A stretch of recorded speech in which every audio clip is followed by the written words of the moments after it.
Hello friends, welcome to my channel. आज का हमारा टॉपिक है बौद्धकालीन शिक्षा के उद्देश्य, यानी बौद्ध काल में शिक्षा के क्या उद्देश्य थे। तो इसमें ये कुछ हैं। सबसे पहला है कि बौद्ध धर्म का प्रचार और प्रसार करना, यानी सबसे पहला उद्देश्य था उनका कि बौद्ध धर्म का प्रचार करो जगह जगह और अपने ही धर्म को सर्वोपरि बताना। और इसके लिए जैसे श्रीलंका में गए थे, संघमित्रा नाम की जो राजकुमारी थी, अशोक की पुत्री, जो है बौद्ध भिक्षुक बन करके और बौद्ध धर्म का प्रचार करने के लिए लंका गई थी। ठीक है। दूसरा पॉइंट है जीवन के लिए तैयार करना, यानी जीवन यापन किस प्रकार किया जाए, जो दैनिक आवश्यकताएं उनकी पूर्ति कैसी की जाए। तो इस शिक्षा के बाद में जो है इस शिक्षा के द्वारा वो गृहस्थ जीवन को या अपने परिवार को किस प्रकार से पाले, तो ये इसका उद्देश्य था।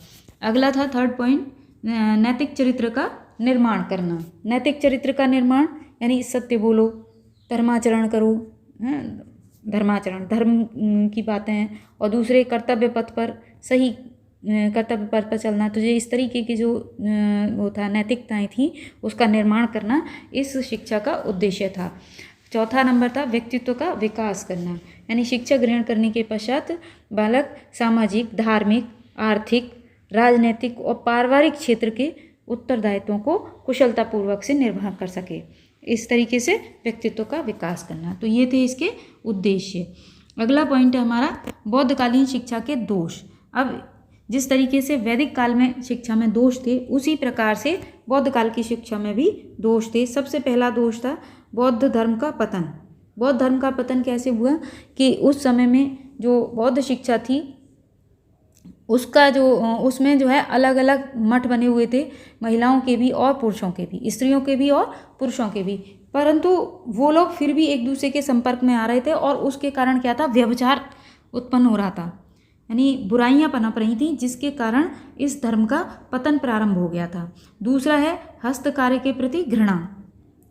हस्तकार्य यानी जो हाथ से कार्य करते थे, या जो कहते हैं ना कि कुछ ना कुछ रोजगार से संबंधित अगर किसी शिक्षा को ग्रहण करना चाहते थे, तो इसके प्रति लोगों के अंदर हीन भावना थी। और उच्च वर्ग के लोग तो बिल्कुल ही इस कार्य को छोड़ चुके थे। और क्योंकि इसमें श्रम का काम किया जाता था, और श्रम जो है वो उन लोगों के लिए उचित नहीं था, तो इसके प्रति और लोगों में भी घृणा उत्पन्न हो गई थी। तो इसकी वजह से इसकी उपेक्षा की गई थी। थर्ड है देश की दुर्बलता। देश की दुर्बलता तब होती है जबकि सैनिक हमारे दुर्बल हो जाते हैं। तो इसमें यह कहा जा सकता है कि उस समय में युद्ध कला, सैनिक विज्ञान और अस्त्र शस्त्र निर्माण की जो शिक्षा थी, उस पर बिल्कुल भी ध्यान नहीं दिया गया था, जिसके कारण देश दुर्बल होता चला जा रहा था। फोर्थ है स्त्री शिक्षा की उपेक्षा। क्योंकि मठों में व्यभिचार उत्पन्न हो गया था, यानी बुराइयां शुरू हो गई थी स्त्रियों के रहने के कारण, इसलिए स्त्री शिक्षा की उपेक्षा की गई, स्त्रियों को अधिक शिक्षित नहीं किया गया। अगला पॉइंट है सांसारिक जीवन की उपेक्षा, यानी उस समय में ये बताया जाता था कि जो संसार है वो क्षणभंगुर है, और बहुत अधिकता में आध्यात्मिकता पर बल दिया जाता था, जिससे जो लोग थे वो सांसारिक जीवन से विमुख होते जा रहे थे, अर्थात सांसारिक जीवन की उपेक्षा की जाने लगी थी। अगला पॉइंट है धार्मिक कट्टरता का समावेश। और धर्म का प्रसार करने के लिए धार्मिक कट्टरता बहुत अधिक उस समय में प्रचलित हो गई थी। अब आता है तुलनात्मक अध्ययन। वैदिक काल के साथ में बौद्ध काल, यानी वैदिक शिक्षा कैसी थी और बौद्ध शिक्षा कैसी थी। तो जब हम तुलनात्मक अध्ययन करते हैं तो उसकी जो समानताएं हैं, जो एक जैसी चीज़ें हैं उनको भी रखते हैं, और जो असमानताएं हैं उनको भी रखते हैं। तो हम सबसे पहले समानताओं को रख रहे हैं। इसमें जो समानताएं थी, सबसे पहली समानता जो थी वो ये थी कि जो प्रारंभिक शिक्षा जो प्रारंभ होती थी, उनकी जो प्रवेश की न्यूनतम अवधि थी, यानी 12 वर्ष की अवधि जो थी वो दोनों में ही निश्चित की गई थी कि 12 वर्ष के बाद फिर किसी को भी प्रारंभिक शिक्षा में जो है प्रवेश नहीं दिया जाता था। दूसरा पॉइंट था गुरु और शिष्य के जो संबंध थे वो मधुर थे। दोनों में ही गुरु जो है वो शिष्य को अपने पुत्रवत स्नेह करता था और उसी तरीके से रखा जाता था। तीसरा था शारीरिक पवित्रता, यानी सुबह ही नहाना धोना और ये सारी चीज़ें जो थी, पूजा पाठ करना, तो ये शारीरिक पवित्रता के अंतर्गत थी और शुद्ध आचरण पर जोर दिया जाता था। दोनों में ही ये चीज़ें नियम के अंतर्गत आती थी। चौथा था, जिस प्रकार से वैदिक काल में उपनयन संस्कार होता था, तो वैदिक काल की तरीके से यहाँ पवज्जा संस्कार होता था। यानी बौद्ध काल का पवज्जा संस्कार और वैदिक काल का उपनयन संस्कार बिल्कुल सेम था, कोई अंतर नहीं था दोनों में, और दोनों में लगभग उम्र भी समान ही थी वो संस्कार जो कराया जाता था। इसके बाद है दोनों में ही ब्रह्मचर्य का पालन करना, और जिस समय आश्रम में रहना या मठों में जब रहते थे बालक, भिक्षा मांग करके लेकर के आते थे और भिक्षा मांग करके तब वहाँ भोजन बनता था और जीवन यापन करते थे, शिक्षा ग्रहण करते थे। अगला है अहिंसा पर प्रतिबंध। अहिंसा पर प्रतिबंध और वर्षा ऋतु में सन्यासियों की यात्रा पर रोक, दोनों ही चीज़ें थीं। यानी अहिंसा पर प्रतिबंध था और वर्षा के समय में सन्यासी एक स्थान से दूसरे स्थान पर नहीं जा सकते थे, उन्हें एक जगह स्थिर रहने की अनुमति दी गई थी। अगला पॉइंट है घर को छोड़कर वृक्षों के नीचे तप और जीवन यापन करना। घर को छोड़ देना और वृक्षों के नीचे जो है जीवन यापन करना। ठीक है, तो ये पॉइंट थे समानता के। अब आगे आता है असमानताएं, यानी विभिन्नताएं भी थी जो अंतर करती थी एक दूसरे से।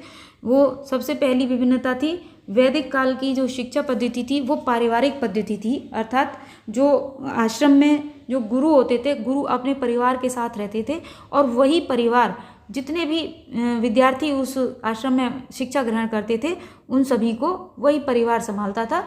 जो गुरु की पत्नियां होती थी वो गुरु माता कहलाती थी और वो उन शिष्यों के लिए भोजन तैयार करती थी या उनकी देखभाल करती थी बीमारी वगैरह में, और जो गुरु थे वो शिक्षा दिया करते थे और उनकी पुत्रवत्व जो है उनको रखा करते थे। तो ये पारिवारिक पद्धति थी, यानी एक परिवार के द्वारा संभाली गई। और जो बौद्ध शिक्षा पद्धति थी ये मठ या संघ प्रणाली थी, यानी उसमें केवल बौद्ध भिक्षु रहा करते थे।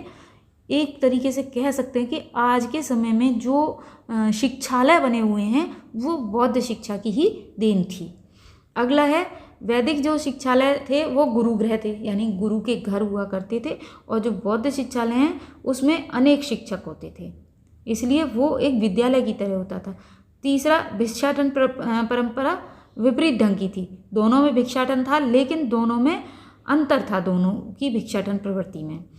अगला पॉइंट है शिक्षा का माध्यम संस्कृत, यानी जो वैदिक काल में था वो शिक्षा का माध्यम जो था वो संस्कृत था। कंपलसरी तौर पर शिक्षा संस्कृत की भाषा में दी जाती थी, लेकिन बौद्ध काल में मुख्य रूप से तो पाली भाषा थी, पर वहाँ जन भाषा का भी प्रचार था, जन भाषा भी प्रयोग में लाई जाती थी।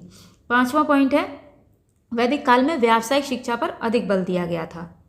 व्यवसाय से संबंधित शिक्षा वैदिक काल में ज़्यादा उचित थी, क्योंकि उस समय में सैनिक शिक्षा भी दी जाती थी और जो है अस्त्र शस्त्र की शिक्षा भी दी जाती थी, हस्तकार्यों की भी शिक्षा दी जाती थी, जबकि बौद्ध काल में उस शिक्षा पर बल नहीं दिया गया था।